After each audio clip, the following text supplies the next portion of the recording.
Bom dia, tudo bem? Vamos fazer a nossa agenda de reforma íntima do dia 2 de maio de 2026.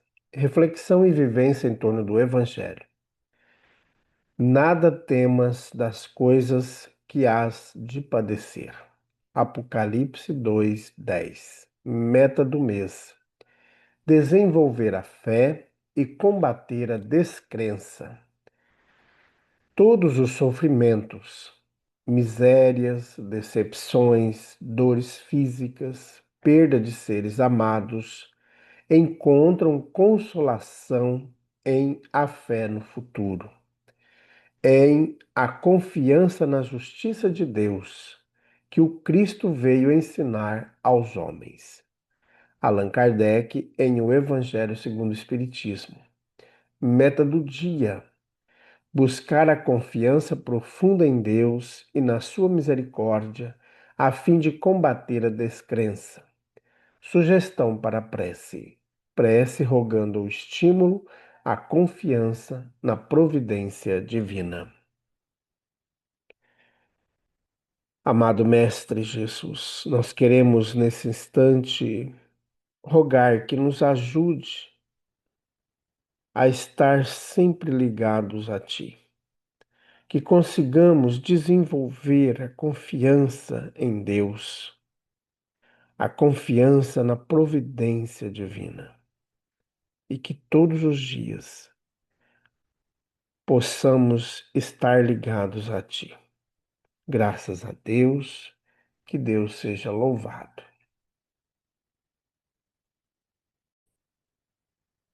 Meus amigos, agora pela manhã, às 7 horas, nós iniciaremos as nossas atividades com a evangelização. Então, teremos o café da manhã, teremos o tratamento espiritual, teremos a evangelização, a campanha de fraternidade Alta de Souza e a sopa fraterna. No finalzinho da tarde, às 4h30, nós teremos a Global Kardec, a Escola de Estudos Espíritas. Então venha, participe com a gente. Lembrando que a Casa Espírita Amigos da Paz está sediada em Alta Floresta, Mato Grosso, no bairro Jardim Primavera, no final da Avenida Brasil.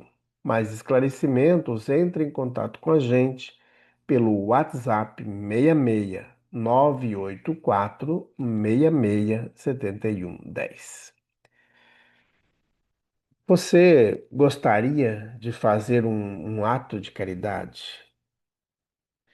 Então ajude-nos no projeto de Jiu-Jitsu, o projeto Pingo de Gente, com as crianças que são atendidas pelas obras sociais da Casa Espírita. Nós estamos precisando adquirir as roupas e também alguns utensílios para essa tarefa. Então ajude-nos. Nesse mês nós iremos iniciar essa tarefa grandiosa. Meus amigos, nós estamos estudando o livro O Religião dos Espíritos. Esta obra foi psicografada pelo médium Chico Xavier, ditado pelo Espírito Emmanuel na reunião pública do dia 21 de agosto de 1959, quando eles estudavam a questão 525 de O Livro dos Espíritos. Então vamos ler a pergunta e a resposta, e hoje a pergunta, ela tem também a subpergunta A e a nota de Allan Kardec. Pergunta 525. Os espíritos exercem alguma influência nos acontecimentos da vida?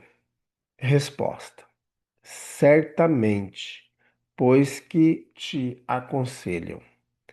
Pergunta A: exercem essa influência por outra forma que não apenas pelos pensamentos que nos sugerem, isto é, têm alguma ação direta sobre a realização das coisas?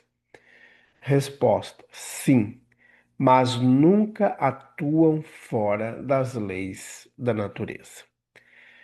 Nota: Imaginamos erroneamente que a ação dos espíritos só deva se manifestar pelos fenômenos extraordinários. Desejaríamos que nos ajudassem por meio de milagres e sempre os figuramos munidos de uma varinha mágica. Mas não é assim. Eis porque a intervenção deles nos parece oculta e muito natural, o que se faz com o auxílio deles. Assim, por exemplo, provocam o encontro de duas pessoas que supõem se encontrar por acaso.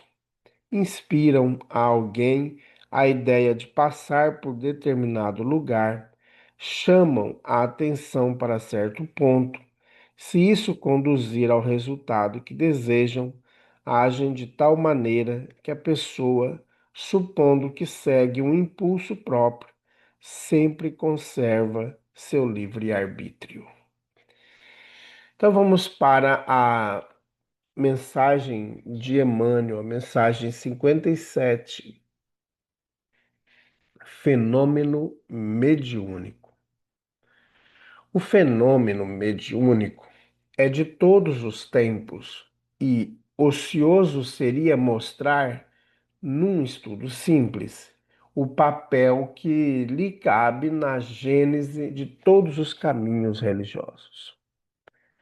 Importa anotar, porém, que os povos primitivos, sentindo a influência dos desencarnados, a lhes pesar no orçamento psíquico, promovem medidas com que supõem garantir-lhes a segurança e tranquilidade no reino da morte. Egípcios, assírios, caldeus, gregos, israelitas e romanos prestam-lhes homenagens e considerações. E para vê-los e ouvi-los, conservam consigo certa classe de iniciados característicos. Equivalendo aos médiuns modernos, havia sacerdotes em Tebas, magos em Babilônia, oráculos em Atenas, profetas em Jerusalém e arúspices em Roma.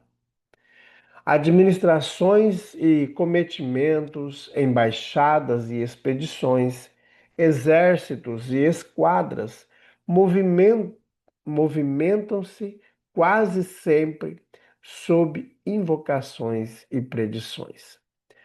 A civilização faraônica adquire mais largo esplendor ao pé dos túmulos. A comunidade ninivita consulta adivinhos e astrólogos. Especifica a tradição que a alma de Teseu, em refulgente armadura, guiava as legiões helênicas em maratona. Conta o Velho Testamento que dedos intangíveis escrevem terrível sentença no festim de Baltazar. A sociedade patrícia celebra as festas lemurianas com o intuito de apaziguar os espíritos errantes. Contudo, quase todas as manifestações de intercâmbio entre os vivos da terra e os vivos da espiritualidade evidenciavam-se mescladas de sombra e luz. No delírio de símbolos e amuletos, em nome de mortos, estimulavam-se preces e libações, virtudes e vícios, epopeias e bacanais. Com Jesus, no entanto, recolhe o homem o necessário crivo moral para definir responsabilidades e objetivos. Em sua luminosa passagem, o fenômeno mediúnico por toda parte é intimado à redenção da consciência. É assim que surpreendemos o Divino Mestre afirmando-se em atitudes claras e decisivas. não somente induz Maria de Magdala a que se liberte dos perseguidores invisíveis que a subjugam, mas também a criar em si própria as qualidades condignas com que se fará mais tarde a mensageira ideal da ressurreição. Socorre generoso os alienados mentais do caminho, desalgemando-os das entidades infelizes que os atenazam. Contudo, entretém-se ele mesmo com espíritos glorificados no cimo do Tabor. Promete a Simão Pedro auxiliá-lo contra o assalto das trevas e, tolerando-lhe pacientemente as fraquezas na hora da negação, condulo pouco a pouco à exaltação apostólica. Honorificando a humildade de Estevão, que suporta sereno as fúrias que o apedrejam, aciona-lhe os mecanismos da clarividência e o Marte percebe-lhe a presença sublime antes de se render à imposição da morte. Compadece-se de Saulo de Tarso, o obsidiado por seres cruéis que o transformam em desalmado verdugo, e aparece-lhe em espírito na senda de Damasco para ensiná-lo, através de longos anos de renunciação e martírio, a converter-se em padrão vivo de bondade e entendimento. E, continuando-lhe o ministério divino, dispomos hoje na terra da doutrina espírita, a restaurar-lhe as lições como força que educa o fenômeno psíquico, joeirando-lhe as expressões e demonstrando-nos a todos que não bastam mediunidade fulgurantes, endereçadas ao regozijo da inteligência, no palanque das teorias ou no banquete das convicções, e sim que, sobretudo, é inadiável a nossa purificação de espírito para o levantamento do bem eterno. Espírito Emmanuel. Meus amigos, aqui o Emmanuel trouxe exemplos extraordinários, tanto no livro, o Livro dos Espíritos também, explicando como que se dá esse processo mediúnico em nossa vida. Meus amigos, em todos os momentos do nosso dia, incluindo também do sono, quando estamos dormindo, nós recebemos interferência do mundo espiritual. Em todos os momentos. Sejam de espíritos bons, de espíritos menos bons. Todos nós recebemos essas influências. O que vai mostrar a qualidade dos espíritos são as nossas atitudes, os nossos pensamentos, os nossos sentimentos.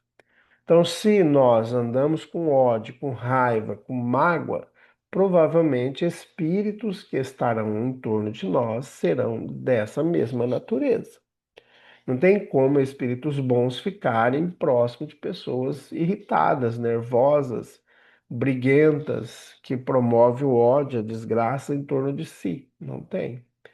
Por mais que eles aproximam, a gente não consegue acessá-los, porque nós estamos num campo vibratório muito ruim. Por isso que eu sempre digo, nas conversas na casa espírita, me diga com quem tu andas, que eu direi quem tu és. Não é essa a mensagem, a fala antiga? Eu sempre digo assim: me diga o que pensas e o que sente, que eu direi quem são seus amigos. Então, os nossos pensamentos e sentimentos vão definir quem nós estamos tendo do nosso lado. Então, devemos cuidar muito, porque eles estão ao nosso lado, né? E eles nos aconselham. assim como eles nos vão induzir para o bem ou para o mal, conforme a vibração magnética em que nós nos encontramos, com os nossos pensamentos, com os nossos sentimentos. Por isso que é muito importante nós vigiarmos. O próprio Jesus já nos disse: vigiar e orar. Está lá no Evangelho de Mateus. Então, nós devemos vigiar todos os dias os nossos pensamentos, os nossos sentimentos, porque aí a gente vai conseguir, de fato, compreender o Evangelho do Cristo, tá bom? Aqui estou com os dois, né? O Chico Xavier e o Emmanuel, que estão aqui como símbolo atual nosso aqui. O Chico, um homem bom, trabalhador do Cristo, que dedicou a sua vida inteira aqui na Terra para fazer o bem. Diz que nunca desejou mal para ninguém. Sempre, sempre esteve auxiliando e amparando a todos, incluindo aqueles que o perseguiam. E o Emmanuel, que sempre esteve ao seu lado, auxiliando na sua trajetória. Que Jesus possa sempre nos abençoar e nos proteger sempre, que a gente possa também se manter firme, se manter saudáveis em nossos pensamentos e nossos sentimentos, para que atraiamos para junto de nós espíritos bons, espíritos que vão nos instruir, que vão nos auxiliar no trabalho do bem, tá bom? Jesus nos abençoe e nos guarde sempre. Graças a Deus. Meus amigos, tenhamos um dia maravilhoso, fiquemos em paz e que Deus nos abençoe a todos.